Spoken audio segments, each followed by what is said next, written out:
मुख्यमंत्री एकनाथ शिंदेंच्या समवेत धनगर आंदोलकांची आज मुंबईत सह्याद्री अतिथीगृहावर बैठकीत धनगर समाजाचा समावेश अनुसूचित जमातींमध्ये करण्याच्या प्रमुख मागणीवर तोडगा काढला जाण्याची शक्यता। शरद पवार आज धुळ्याच्या शिंदखेडा दौऱ्यावर सकाळी SSVPS महाविद्यालयाच्या मैदानावर शेतकरी मेळाव्यात उपस्थित राहणार। उद्धव ठाकरे आज शिर्डी आणि संभाजीनगरच्या दौऱ्यावर सकाळी शिर्डीत साईबाबा दर्शनापासून सुरुवात करत अनेक कार्यक्रम आणि मेळाव्यांना हजेरी लावणार। महाविकास आघाडीची उमेदवारी आपल्यालाच मिळणार असा दावा करत भगीरथ भालकेंची पंढरपूर आणि मंगळवेढा तालुक्यातल्या 96 गावांमध्ये जन आशीर्वाद यात्रा सुरू। परिणामी पंढरपूर मंगळवेढ्यातलं वातावरण तापण्याची शक्यता।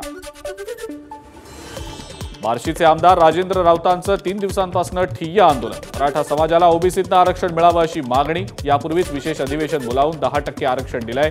राऊतांच्या मागणीवर मुख्यमंत्र्यांची प्रतिक्रिया।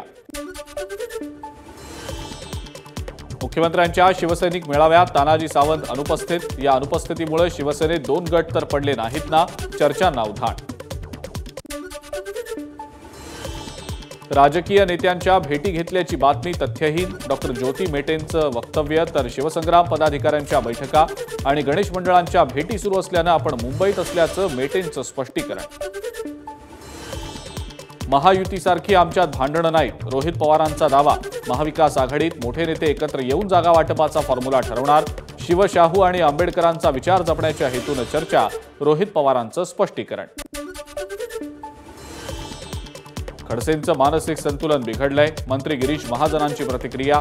खडसेंच्या आरोपांना माझा कट्ट्यावरच सविस्तर उत्तर देणार, महाजनांचं विधान। अंतरवाली सराटीत लाठीचार्ज झाल्यानंतर जरांगे तिथनं निघून गेले होते, मात्र राजेश टोपे आणि रोहित पवारांनी त्यांना पुन्हा आणून बसवलं। छगन भुजबळांचा दावा। छगन भुजबळांना आलेला अनुभव त्यांनी सांगितला असेल। टोपे आणि रोहित पवारांवरील आरोपांवर मुख्यमंत्र्यांची सावध प्रतिक्रिया।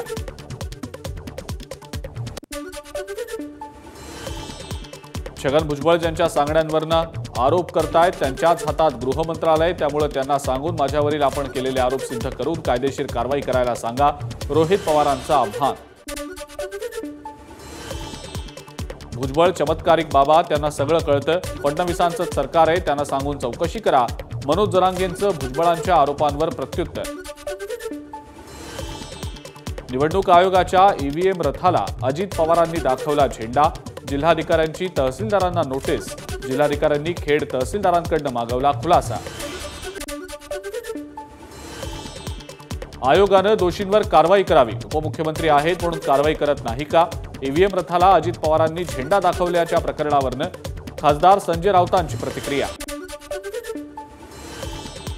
गणपती विसर्जनाच्या रात्री आनंदाश्रमात जे घडलं ते अत्यंत निंदनीय असं म्हणत निखिल बुडजडे, नितीन पाटोळे या दोन्ही शाखा प्रमुखांना पदावरनं हटवलं। खासदार नरेश मस्केंची पक्षातर्फे कारवाई। भ्रष्टाचारातनं आलेला पैसा आनंदाश्रमात उडवला जातो। आनंद दिघे जर आज जिवंत असते तर दिघेंनी त्यांना फोडून काढलं असतं, खासदार संजय राऊतांचं वक्तव्य। युतीचे पैसे आनंदाश्रमात ठेवले जातात असं राऊत म्हणत असतील तर तो धर्मवीर आनंद दिघेंचा अपमान।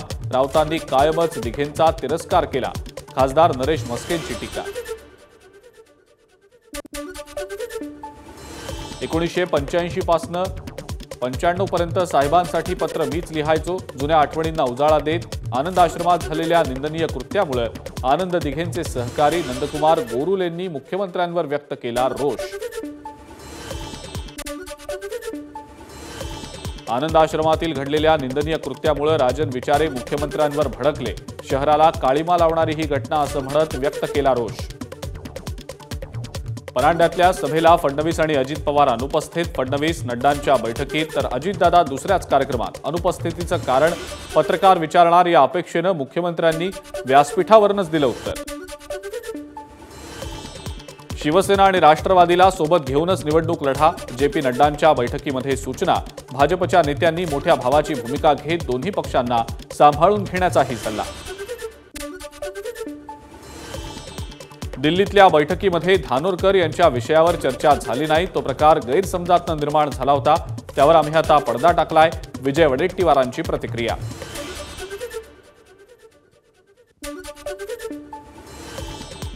विश्वकर्मा योजनेच्या वर्षपूर्तीच्या निमित्तानं पंतप्रधान मोदी 20 सप्टेंबरला वर्ध्यात. पंतप्रधान मोदींच्या हस्ते योजनेतल्या लाभार्थ्यांना किट वितरण केलं जाणार.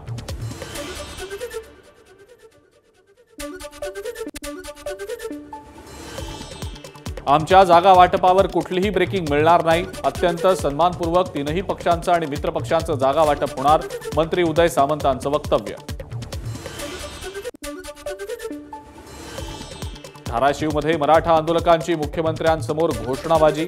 हैदराबाद गॅझेटियर लागू करण्याची मागणी तर आधीच अधिवेशन घेऊन 10% आरक्षण दिल्याची शिंदेंची प्रतिक्रिया. आरक्षणाबाबत राहुल गांधींच्या पोटातलं ओठांवर आलं. जनता राहुल गांधींना माफ करणार नाही. धाराशिवमधनं मुख्यमंत्री एकनाथ शिंदेंचं वक्तव्य.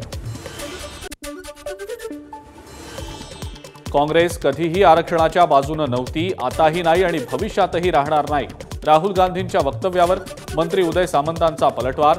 काँग्रेसचा खरा चेहरा पुढे आल्याचीही सामंतांची टीका. सुनील तटकरे 288 जागाही मागतील. शिवसेनेचे आमदार महेंद्र थोरवेंचा पलटवार. यापूर्वी कर्जत खालापूर मतदारसंघावर तटकरेंचा अप्रत्यक्षपणे दावा. बारामतीमध्ये अजित पवारांच्या सहयोग सोसायटीत पार्थ पवारांच्या उपस्थितीत राष्ट्रवादीच्या पदाधिकाऱ्यांची बैठक.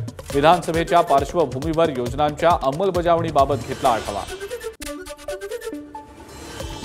राहुल गांधींना जीवे मारण्याच्या धमकीवरनं काँग्रेस आक्रमक. अकोल्यात काँग्रेसनं धिंगरा चौकात केली निदर्शनं. भाजप विरोधात केली घोषणाबाजी. राहुल गांधींच्या विरोधात शिवसेना आक्रमक. मुंबईतल्या वर्सोव्यात मोठी बॅनरबाजी. आरक्षणासंदर्भात राहुल गांधींनी केलेल्या वक्तव्याच्या निषेधार्थ आंदोलन. राहुल गांधींच्या वक्तव्याविरोधात यवतमाळमध्ये भाजप आक्रमक. काँग्रेस आरक्षण बंद केल्याशिवाय राहणार नाही, त्यामुळे काँग्रेसचा खरा चेहरा आणि विचार जनतेसमोर आल्याचं म्हणत निषेध व्यक्त. राहुल गांधींच्या आरक्षण विरोधी विधानानंतर शिवसेना आक्रमक. कांदिवलीत भर पावसात आमदार प्रकाश सुर्वेंच्या नेतृत्वाखाली राहुल गांधींविरोधात जोडे मारो आंदोलन. राहुल गांधींच्या वक्तव्याविरोधात ठाण्यात आनंद आश्रमापासून कोर्ट नाक्यापर्यंत शिवसेनेचा मोर्चा. डॉक्टर बाबासाहेब आंबेडकरांच्या पुतळ्यासमोर घोषणाबाजी करत राहुल गांधींच्या प्रतिकात्मक पुतळ्याचं केलं दहन. आरक्षणाबाबत राहुल गांधींनी केलेल्या वक्तव्याविरोधात शिंदे गट आक्रमक. चांदिवलीच्या संघर्षनगरमध्ये आमदार दिलीप लांडेंच्या नेतृत्वात निदर्शनं. हिंमत असेल तर राहुल गांधींनी भारतात येऊन बोलावं, आंदोलकांचा इशारा. बारामतीमध्ये राष्ट्रवादी काँग्रेस पक्षातील सर्व सेल तसंच पदाधिकाऱ्यांच्या सोबत पार्थ पवारांची बैठक. बैठकीत सरकारनं राबवलेल्या विविध जनहिताच्या योजना समाजातल्या सर्व घटकांपर्यंत पोहोचवण्याबाबत सूचना. हिंगोली पूर्णा सहकारी साखर कारखान्याच्या सर्वसाधारण सभेत घोषणाबाजी. अजित पवार गटातले आमदार राजू नवघरे आणि शरद पवार गटाचे माजी मंत्री जयप्रकाश दांडेगावकर यांच्या उपस्थितीत गोंधळ. पुण्यातील गोखले राज्यशास्त्र आणि अर्थशास्त्र संस्थेचे कुलगुरू डॉक्टर अजित रानडेंना पदावरनं तडकाफडकी हटवण्याचा निर्णय. पदावर काम करण्यासाठी आवश्यक असलेले निकष पूर्ण होत नाहीत हे कळण्यासाठी यूजीसीला लागली 2 वर्ष. नायर हॉस्पिटलमधील वैद्यकीय विद्यार्थिनीच्या लैंगिक छळाचा आरोप असलेल्या सहयोगी प्राध्यापकाचं निलंबन. पालिका मुख्यालय स्तरावरच्या समितीकडे चौकशी हस्तांतरित. आगामी विधानसभा निवडणूक कामासाठी शाळेतले शिक्षक देण्यास नकार. महसूल अधिकाऱ्यांकडून डोंबिवलीतील एमआयडीसीतील सिस्टर निवेदिता शाळेच्या प्रशासनाविरोधात गुन्हा दाखल. नाशिकच्या निफाडमध्ये शाळकरी मुलींची छेड काढणाऱ्या 2 रोड रोमियोंना पोलिसांनी भर चौकात दिला चोप. पोलिसांचं कौतुक. भंडाऱ्यात नैसर्गिक संकटांचा सामना करताना शेतकऱ्यांचं स्वप्न पूरस्थितीमुळे उद्ध्वस्त. दुबार पेरणीतनं सावरलेल्या शेतकऱ्यांच्या हातातोंडाशी आलेला घास अतिवृष्टीनं हिरावला. यवतमाळच्या कामगार कार्यालयाकडनं कामगार पेटींच्या वितरणात अनागोंदी कारभार. काही एजंट्स पैसे उकळण्यासाठी चुकीची माहिती पसरवत असल्यानं लाभार्थ्यांच्या रांगा. बीडच्या परळीत एसटी प्रवासादरम्यान एका महिलेच्या अंगावरील दागिने लुटले. महिन्याभरानंतर छत्रपती संभाजीनगर पोलिसांनी लावला छडा. एकाला केली अटक. केंद्र सरकारच्या निर्णयानंतर अमरावतीत भाजप खासदार अनिल बोंडेंच्या नेतृत्वात शेतकऱ्यांचा जल्लोष. फटाक्यांची आतषबाजी करत शेतकऱ्यांनी सरकारचे मानले आभार. अमरावतीतल्या भटक्या विमुक्त आणि आदिवासींच्या मागण्यांसाठी संवाद यात्रा, जातनिहाय जनगणना करावी, स्वतंत्र मंत्रालयाची स्थापना करावी यासाठी यात्रेचं आयोजन, आमदार रवी राणांकडून मागण्या पूर्ण करण्याचं आश्वासन. गोंडगोवारी जमातीचा अभ्यास करणाऱ्या वडणे समितीला शासनाकडून पुन्हा 2 महिन्यांची मुदतवाढ. या विरोधात आदिवासी गोंड गोवारी जमात संवैधानिक हक्क संघर्ष कृती समितीच्या नेतृत्वात मोर्चा.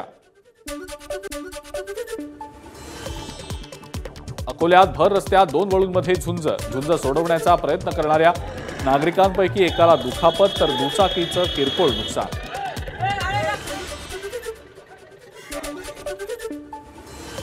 वाशिममध्ये पुन्हा पावसाला सुरुवात. परतीच्या पावसाला येत्या 2 ते 4 दिवसात सुरुवात होणार असून पुढच्या आठवडाभर परतीचा पाऊस बरसणार असल्याचा हवामान खात्याचा अंदाज. भंडारा जिल्ह्यातल्या 170 गावांना अतिवृष्टीचा फटका. 8,689 शेतकऱ्यांचं पुरामुळे नुकसान. कापसाची वाढ होत नसल्यानं आणि निसर्गाच्या लहरीपणाला कंटाळत अकोल्यात कापूस उत्पादक शेतकऱ्यानं पिकावर फिरवला रोटावेटर. लालबागच्या राजाच्या चरणी गेल्या 24 तासात 47,50,000 रुपयांचं दान अर्पण तर 616 ग्रॅम सोनंही अर्पण. गणपती दर्शनासाठी आणि गणेशोत्सवातले देखावे पाहण्यासाठी भाविकांची मोठी गर्दी. शाळा, कॉलेजेस आणि सरकारी ऑफिसेसच्या शनिवार रविवार सुट्टीमुळे भाविकांची मोठी गर्दी. मुंबईमध्ये गणेशोत्सवाच्या दरम्यान भाविकांच्या सोयीसाठी मध्य रेल्वेकडून रेल्वेच्या जादा फेऱ्या. रविवार मध्यरात्रीपासून मंगळवार मध्यरात्रीपर्यंत लोकलच्या 22 जादा फेऱ्या. एबीपी माझा, उघडा डोळे बघा नीट.